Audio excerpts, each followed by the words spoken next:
নমস্কার, আপনারা দেখছেন নিউজ মুখ্য বার্তা। সকলের সাথে সকলকে নিয়ে নিউজ মুখ্য বার্তা দেখতে চ্যানেলটি সাবস্ক্রাইব করুন। আজ দুর্গাপুর ত্রিনাথ আশ্রমে পঞ্চসংস্কার হলো রজনীশানন্দ গিরি। ছোটোবেলায় থেকেই তার ইচ্ছে ছিল সে সন্ন্যাস মার্গে যাবে। পড়াশুনো শেষ করে সে ইচ্ছে প্রকাশ করে যে সে সন্ন্যাস নেবে এবং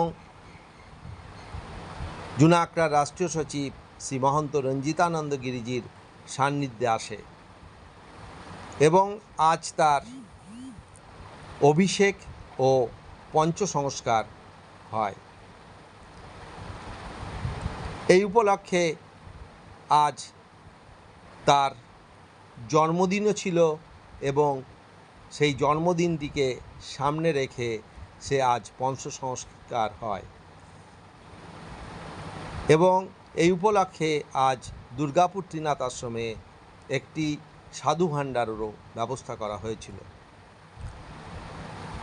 পঞ্চসংস্কারের পর দুর্গাপুর ত্রিনাথ আশ্রমের পীঠাধীশ্বর রাষ্ট্রীয় সচিব শ্রী মহন্ত রঞ্জিতানন্দ গিরিজি মহারাজ, রজনীশানন্দ গিরি এবং রজনীশানন্দের মাতাশ্রী তন্ময়ীনন্দ মুখপাত্রকে এক সাক্ষাৎকারে কি জানালেন তা আমরা তুলে ধরলাম। ব্যুরো রিপোর্ট নিউজ মুখ্য বার্তা। আজকে বড় সুন্দর দিন। ভারতবর্ষের প্রাচীনতম ধর্ম সনাতন বৈদিক আদি কাল থেকে চলে আসছে। তার একটা বিশেষ অঙ্গ আমাদের পশ্চিমবঙ্গ। সে পশ্চিমবঙ্গের যেই বাংলা মাস জ্যৈষ্ঠী মাসের জয় মঙ্গল শনিবারে আজকে আমাদের দুর্গাপুর ত্রিনাথ আশ্রম প্রাঙ্গণে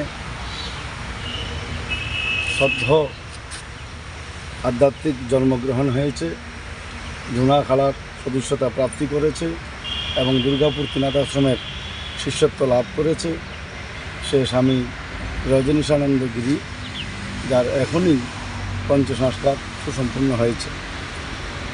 আজকে ওনার এই মহতি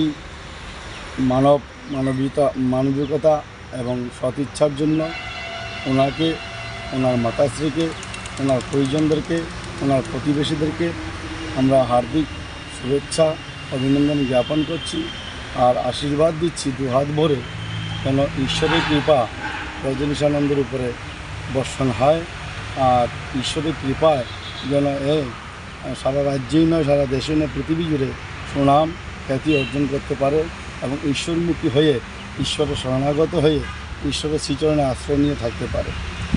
ঈশ্বরের কৃপায় যেন মানুষের মঙ্গল কার্যে ভাগ নিতে পারে এবং বিশ্ব কল্যাণার্থে নিজেকে যে নিয়োজিত করেছে আজ থেকে যেন সেই কল্যাণ কার্য নিত্য দৈনন্দিন তার কর্মযোগ্যতা এই প্রকার হয় যেন শুধুমাত্র মানব কল্যাণ, জীব কল্যাণ, জগৎ কল্যাণ হেতু হয়। আর আমরা প্রসন্ন যে কোনো সমাজে কোনো মায়েরা এবং পরিবারের সব সদস্যরা স্বইচ্ছায় যে একটি সন্তানকে, একজন সদস্যকে আধ্যাত্মিক মার্গে এগিয়ে দেওয়ার জন্য সর্বসহমতিক্রমে প্রথমেই রজনীশানন্দের পুরাতন নাম, কী নাম? রাজকুমার।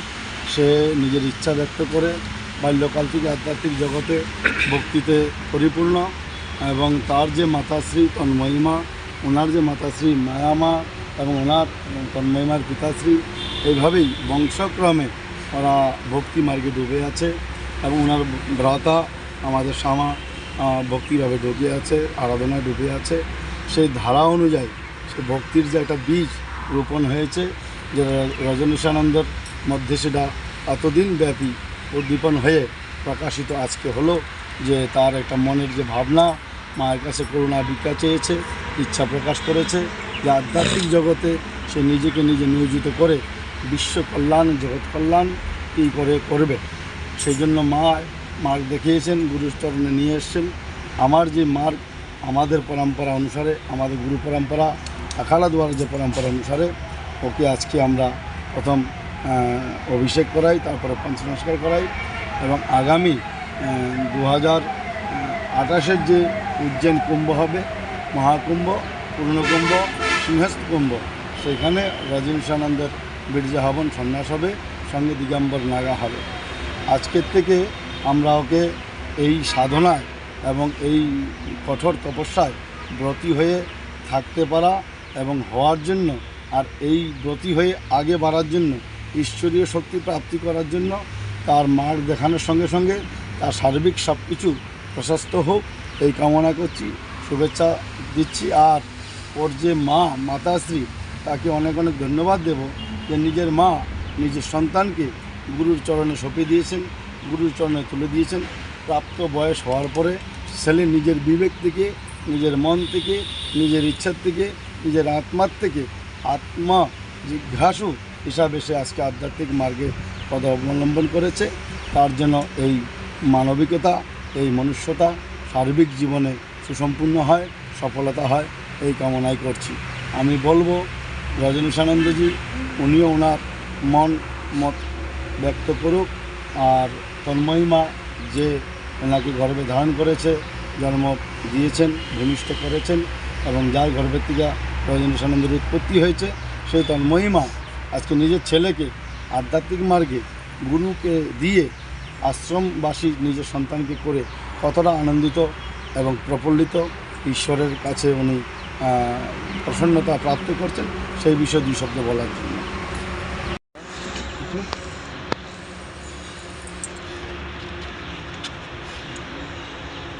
বলিয়ে कैसा लग रहा है? কেমন লাগছে বলো? বহুত ভালো লাগছে আজকে এই সংস্কার। আমি ছোট থেকেই ভক্তির মার্গে খুবই লিঙ্ক থাকতাম, মাকে আমি খুবই ভালোবাসতাম আর তারা মাকে। আমার পড়াশোনা শেষ হওয়ার পর আমি আমার মনের বিষয়ে আমার মাকে বলি যে আমি সন্ন্যাস নেব। ঘরের লোককে জানে, সে দিয়ে আদেশ দিয়েছে আমার গুরুর কাছে, দিয়ে আজকে এই সন্ন্যাস আমি দিলাম আমার গুরু ঠিক আছে। হর হর তন্ময়ী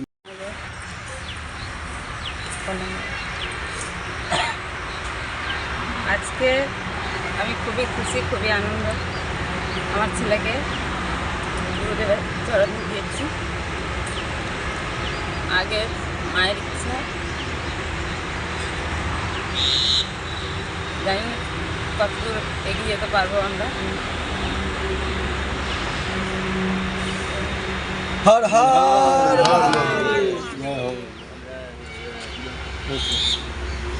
নমো পার্বতী পতে। হর হর